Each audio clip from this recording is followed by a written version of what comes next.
Hey there, I'm Brandon. This is the Dirt Church Devotional. I was thinking about a passage in Ecclesiastes recently. It's Ecclesiastes chapter 11 and verse 4, and it says this: He who watches the wind will not sow, he who watches the clouds will not reap. What's that mean? Simply this: if you're waiting on circumstances, you're going to miss the boat. It says earlier, I think in chapter 3 of Ecclesiastes, that there is a time to plant and a time to uproot. So there's a time to sow and a time to reap. But if you're constantly watching the wind, you're not going to sow.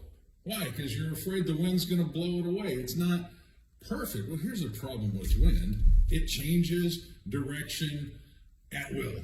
It just up and moves. In fact, if a pilot, say a pilot of a small plane, was waiting for perfect wind conditions to land, there's a chance he's never going to have those perfect wind conditions, and he won't land. He'll run out of gas and crash. And even though some pilots will claim that any landing that you walk away from is a good landing, a crash landing really isn't a good landing. All right, so you don't want to do that. So here's the deal. If you're watching the wind, you'll never sow. If you're watching the clouds, you'll never reap. If you're waiting for somebody else to make a decision before you make a move, you might not ever make a move because they might be more afraid of change than you are.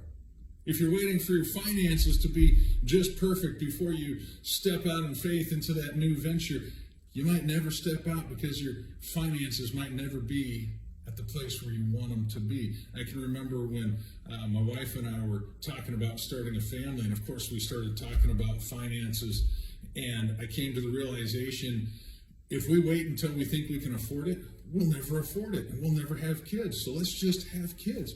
You know what? We did, and it worked out.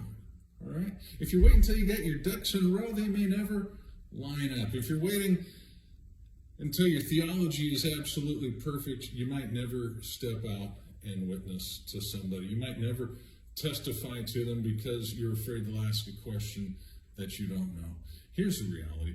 God doesn't expect you to have the money before you step out. He expects you to have the faith to step out. He doesn't expect you to have all of your theology, all of your doctrine perfect. He expects you to have a faith that says, hey, I'm willing to trust and allow God to build those things along the way. Here's the thing about sowing and reaping that a farmer knows. He knows, one, that there is a time to sow. And number two, that farmer knows that if he doesn't sow, he won't reap, no matter what the weather looks like. All right, so chew on that for a bit. Get out there, stop watching the wind, stop worrying about circumstances, keep your eyes on the Lord, and move forward.